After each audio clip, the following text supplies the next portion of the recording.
All right, we're going to start chapter 9 today on correlation.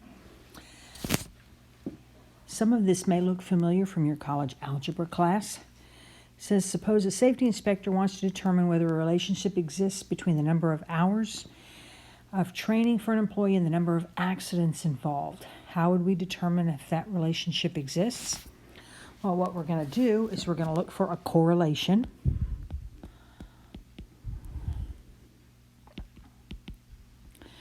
Which is a relationship between two variables. The data can be represented by ordered pairs x comma y, which is why this might look like your algebra class, where x is the independent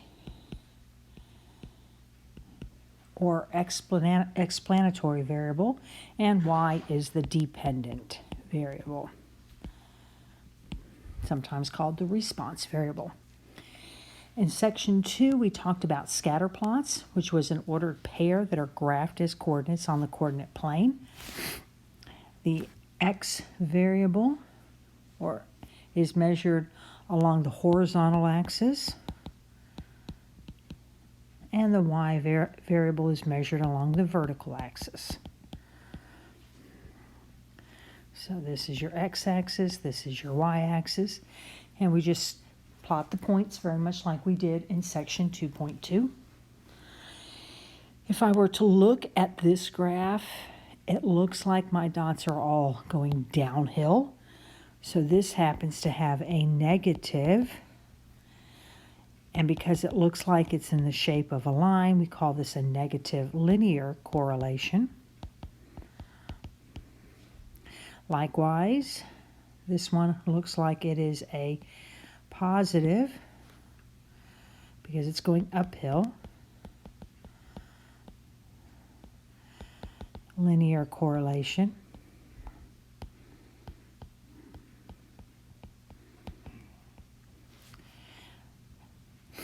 Because it's in the shape of a line.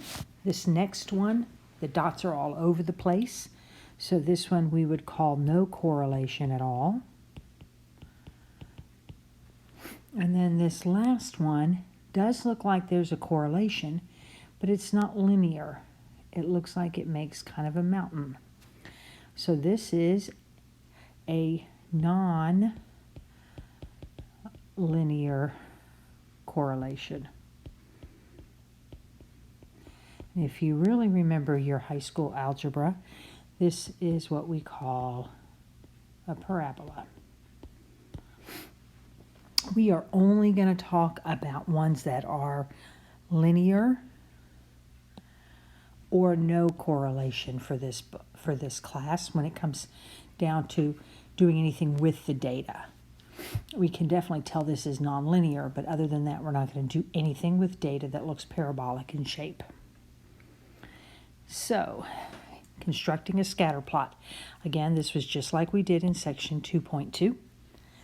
So this is nothing new. This will be my x-axis. This will be my y-axis. I'm going to label my points just so that it's easier for me on this graph to put them on there.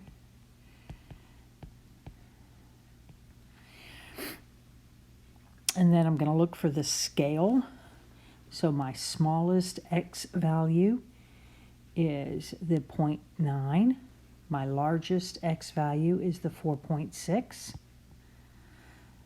My smallest y value is 232, and my largest y value is 1157.7. So that's going to help me determine my scale. So along my x value, I want to start at 0 and go to 5. So 1, 2, 3, 4, 5. On my y scale, I want to start, well, the smallest is 232. I want to get all the way up to at least 1200. So if I mark this at 200, 400, 600, 800, 1000, and then 1200.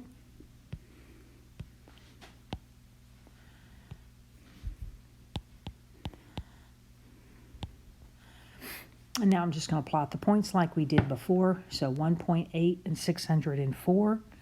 1.8604 is going to be somewhere in here. That'll be point A. 1.3 and 430 will be somewhere in around here. It'll be point B. 2.4 and 544 is going to be somewhere right in around here. D is 1.5 and then 370. E is 3.9, so almost 4, and almost, well, 750, so close to 800. It's going to be E. This is F.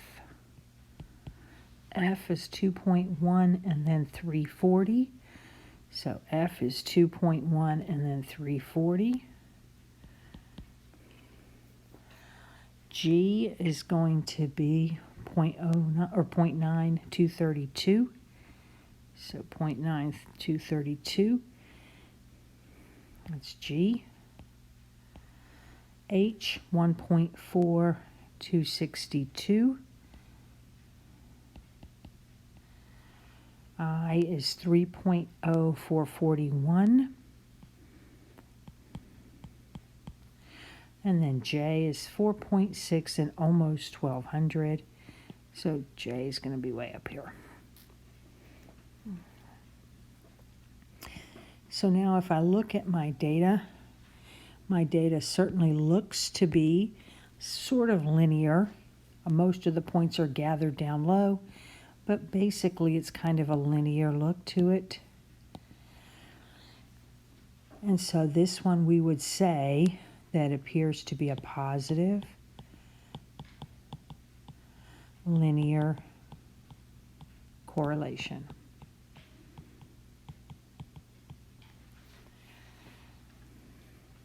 So what most of this chapter is going to do then is going to tell us how to use technology. So basically your TI-84 calculator to help you do a prettier graph. It's going to give us a much nicer graph, a lot cleaner graph. It's just going to give us a really nice picture. So by using the technology, we're going to get a nicer picture.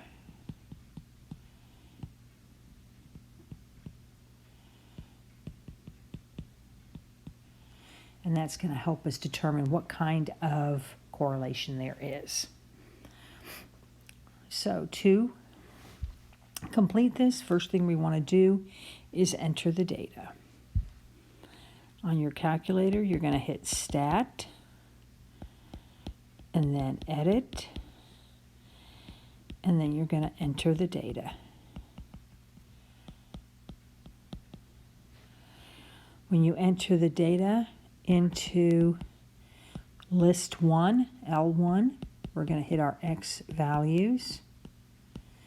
And into L2, we're going to list our Y values.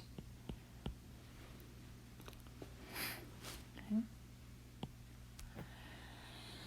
So if I use a calculator on the iPad here, I have something that simulates the TI-84. It's not exactly, but it's close. It's going to give us basically the same picture. Your screen at the top may look a little different, but all of your buttons at the bottom are all in the same place. So I'm going to hit Stat,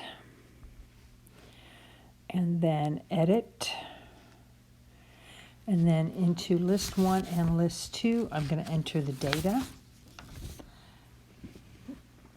A couple of things, depending on who last used your calculator, there could be data put in there. So that's why I left this data. So if you go up to the top, you'll see that L1 is pink. And then we're going to hit Clear. And that'll clear out your data. Remember, we're always clearing data. Do not hit Delete. If you delete, you're going to delete the entire list. We don't want to delete the list. We just want to clear the data. I could do the same thing for L2 if I wanted to do the same thing for L2. But instead, I'm going to go ahead and type in my points. So I have 1.8.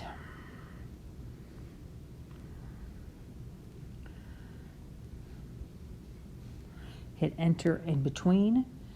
1.3, hit enter. 2.4.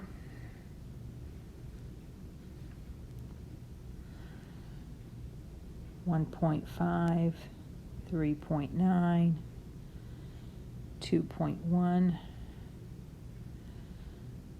0.9, 1.4, 3.0, and then 4.6. Make sure that you then go to list to the Y and list into your Y values. And you should have the same number of X's as Y's. So when you go down to your last data entry, make sure that everything matches up. If it does not match up, you're going to get an error message on your calculator. Okay, so that's the first thing we want to do. Okay. Step 2 then says that we want to set the window. I will tell you, this is the trickiest part. So setting the window takes practice. And if you think about this, the same way we determine the scale on the by hand picture, then it's going to be very, very much the same. We also want to use whole numbers. And the range needs to be a little bigger than the range of your data. So let's make sure the range a bit bigger. And again, very similar to what we did when we were determining our X and our Y axis by hand. So my smallest X value, that's your X min.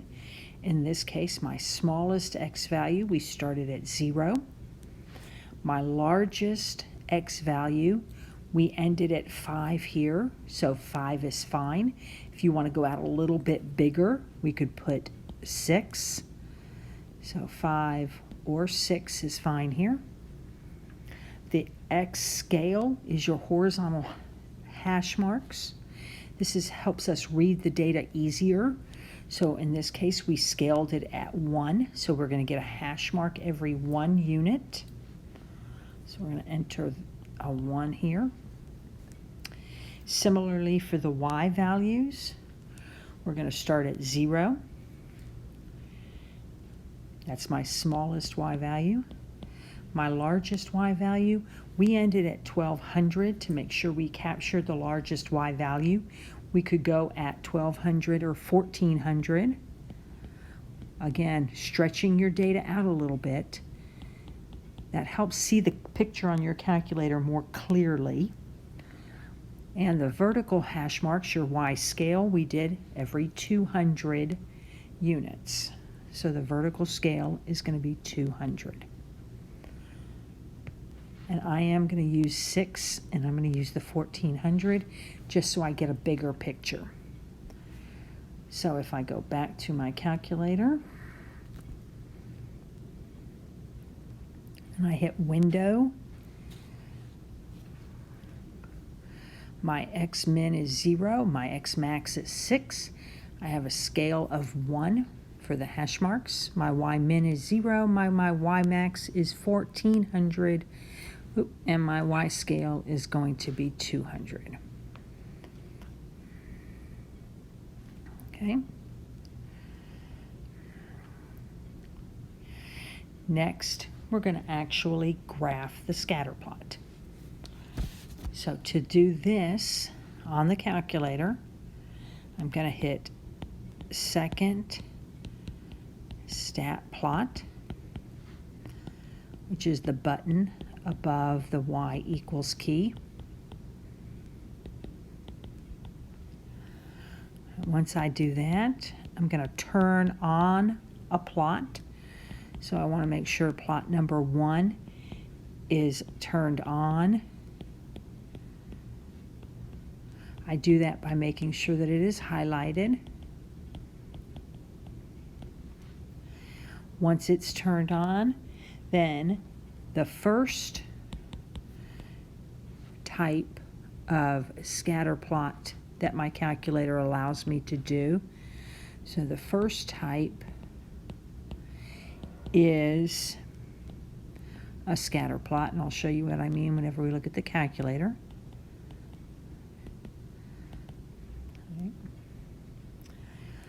X1, or not X1, your X list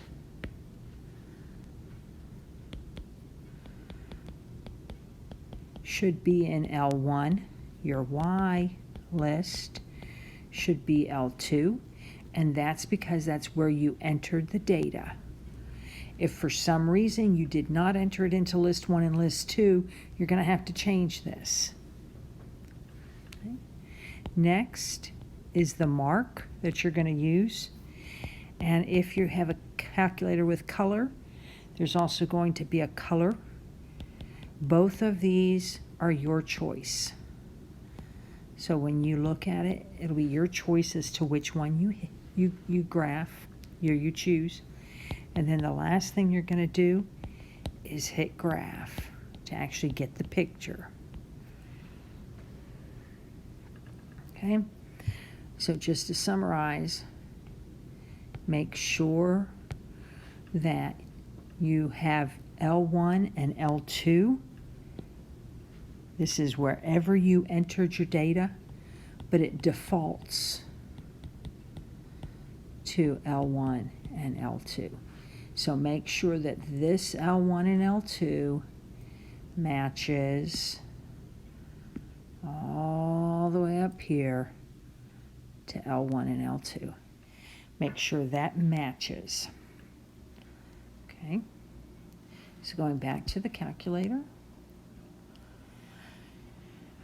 stat plot is going to be the one above the Y key, so second plot.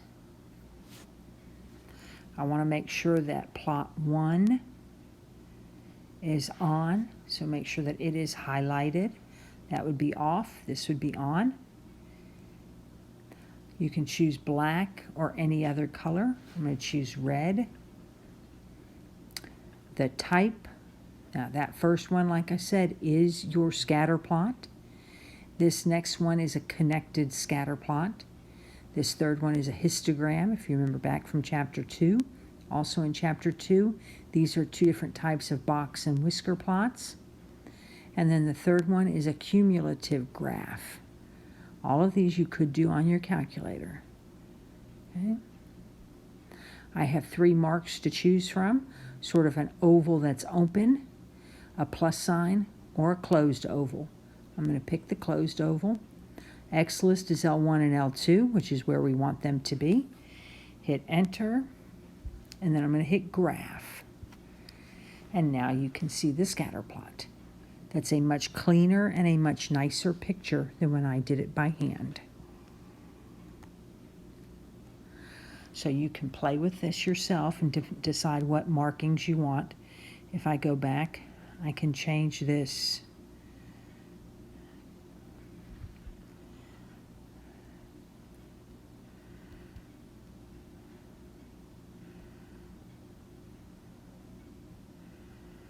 Well, there we go.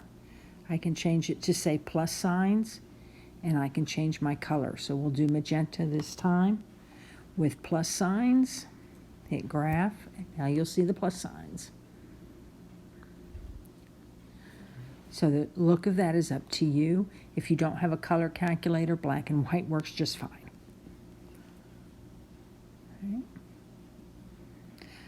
So now I want you to practice using this data set. So I want you to go in, I want you to put these numbers into L1, these numbers into L2, and I want you to go through, adjust your window, so enter your data first, adjust the window, draw the scatter plot, and then put your scatter plot below.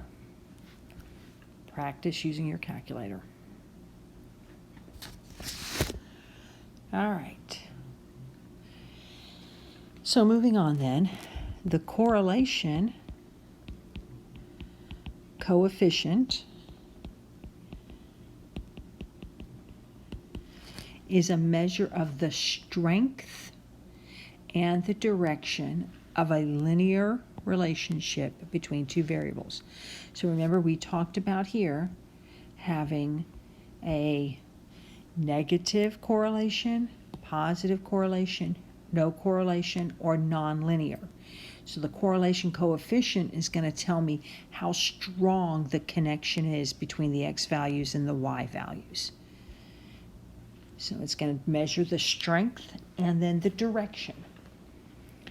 The symbol R, I know that's kind of hard to see right here. The symbol R represents the sample correlation coefficient. The population correlation coefficient is represented by the Greek letter rho. The range of the correlation coefficient is going to be between -1 and 1.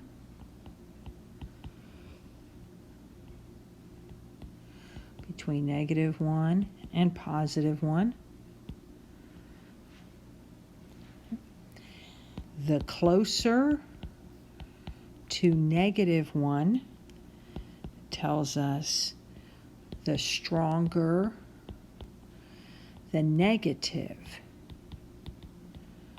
correlation is.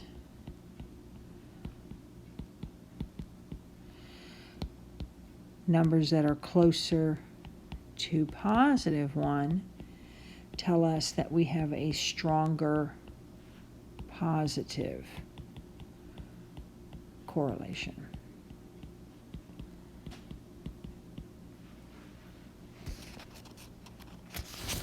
The stronger the correlation, the more connected the line is, the more connected the two variables. So if we're looking at some examples, here's some graphs. So if we look at this one and we just look at what it's doing, it looks like the line is going uphill. Going uphill is going to be a positive correlation. Since all the dots match up perfectly, then we call this a perfect positive correlation, and my R is equal to 1. Notice that's closest to 1 as we can get. However, the next graph says, again, same thing. If I sort of look at a line that goes through that graph, then that's going to tell me that it's positive because we're going uphill.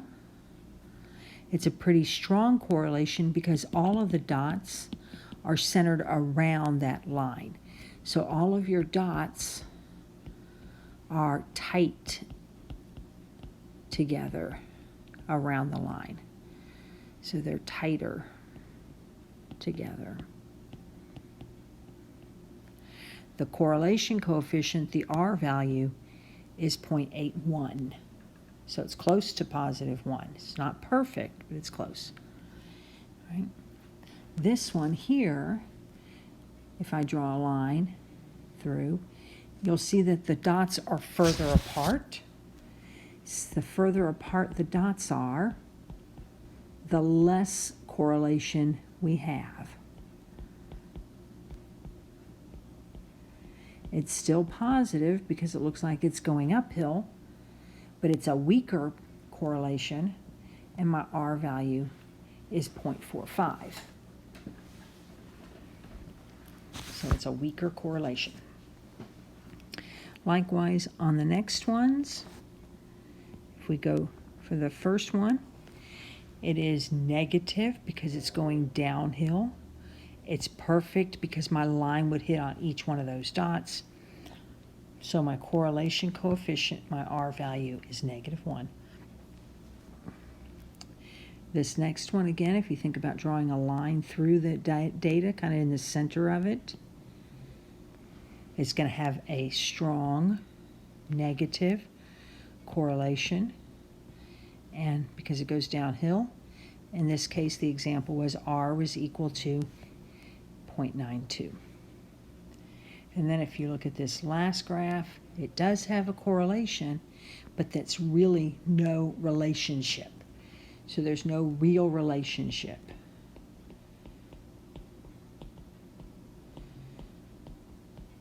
And so if we look back at what some of these represent, so the first one says the number of adult movie tickets sold versus the total cost.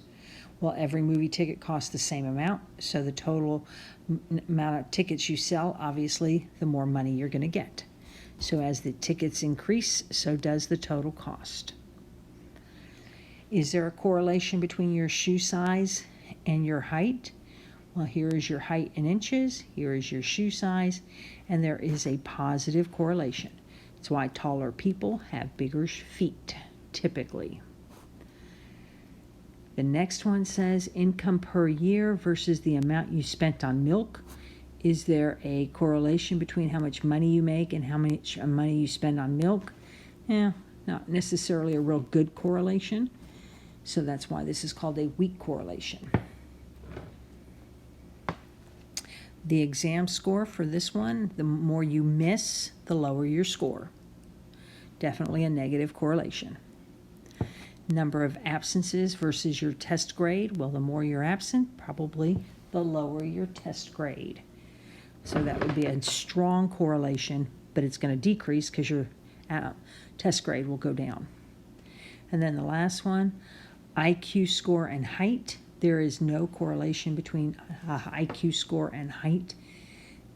Your height is irrelevant to your IQ. So some of these would make sense, just in terminology we understand.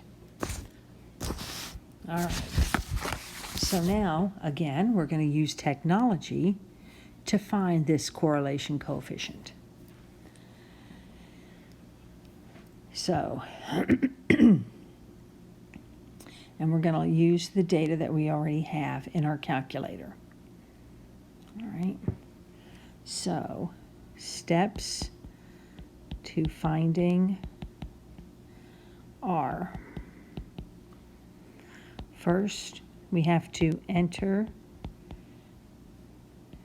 the data into L1 and L2. So ours has already been entered in there, but in case it had not been entered, then you would have to enter the data into L1 and L2. Okay.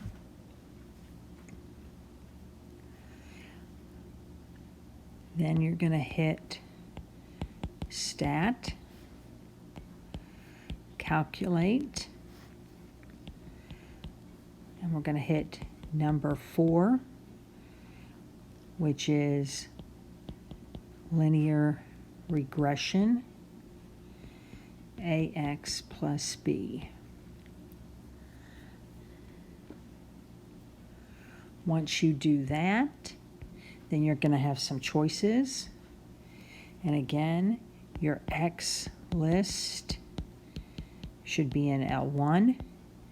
Your Y list should be in L2.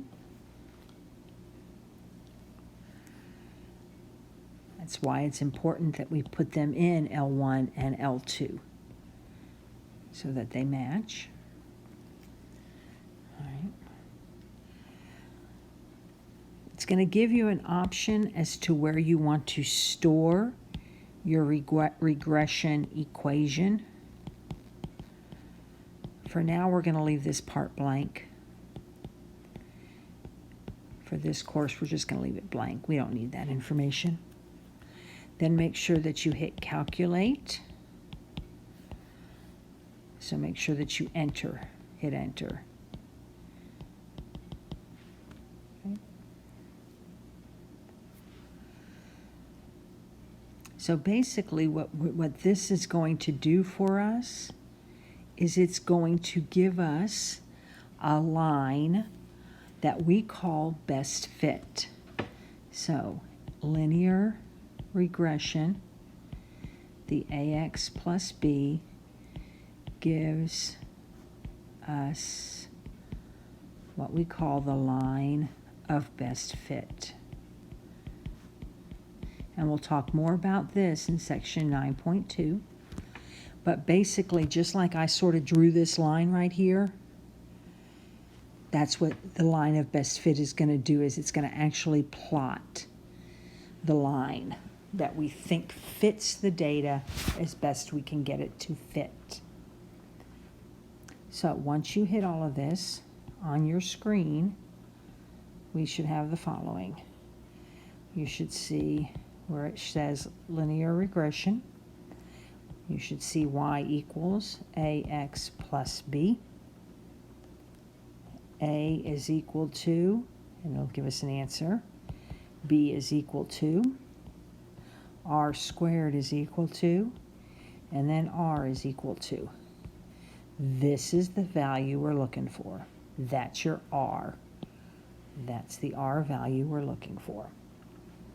So let's look and see what happens on the calculator. So on the calculator, first thing we have to do is enter the data. So we hit stat, and then we hit enter, and we enter the data into L1 and L2. Remember that if you're going to clear data, you can go all the way up to the list and hit clear here. Do not ever hit delete on a list. Okay. All right. Once your data is entered, which ours is, then we're going to go back again and we're going to hit stat. We're going to tab over to calculate. Number 4 is the linear regression that we're after. So we're going to hit enter. Again, by default, the X list is in L1, the Y list is in L2. The frequency of the list, if yours has that on, we can just use 1. We don't need to store it at this point, but if I hit enter, then I should get the data. Now again, if you're using a real TI-84 calculator, it might look a little bit differently, but the button pushing is the same. The output might look a little different. So now we have A equals the 199.534. The B equals 56.0357. R2 is 0.7632. And that makes the R equal to 0.8736. So this has a positive correlation. We would say it is also a strong correlation because we're at almost 90%. We're at 87.4%. So that's a pretty strong correlation. So this was between the GDP and the CO2 emissions. Okay. Now, if I want to see what that line looks like on my scatter plot, here's my scatter plot. We just sort of threw in this line right here, but since we're using technology, we can actually see it. And so if I go back to my calculator, into y equals, and if I enter y equals ax plus b, so 199.5x, x is your button right next to the alpha, plus 56.03. If I hit graph, there is the line of best fit. That is the line that fits the data the best at a 87.4%. So 87.4% of the time the data is going to hit very accurately. There is a positive correlation.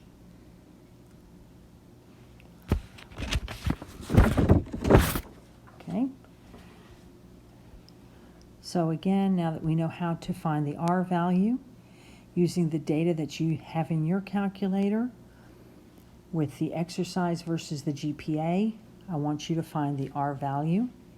And then I want you to tell us what the correlation between the exercise and the GPA is. Basically, is it a strong positive, a strong negative, no correlation? What does that correlation look like? Okay. All right. So the next thing then that we're going to do is just talk for just a second about the difference between correlation and causation. What causes different things to happen? The fact that two variables are strongly correlated does not, by itself, imply a cause and effect relationship. When there is a significant correlation between two variables, we have to consider the following possibilities. So, for a direct cause and effect relationship, does X cause Y? In a reverse, does Y cause X? Is it possible that the relationship between two variables can be caused by a third variable or by a combination of other variables?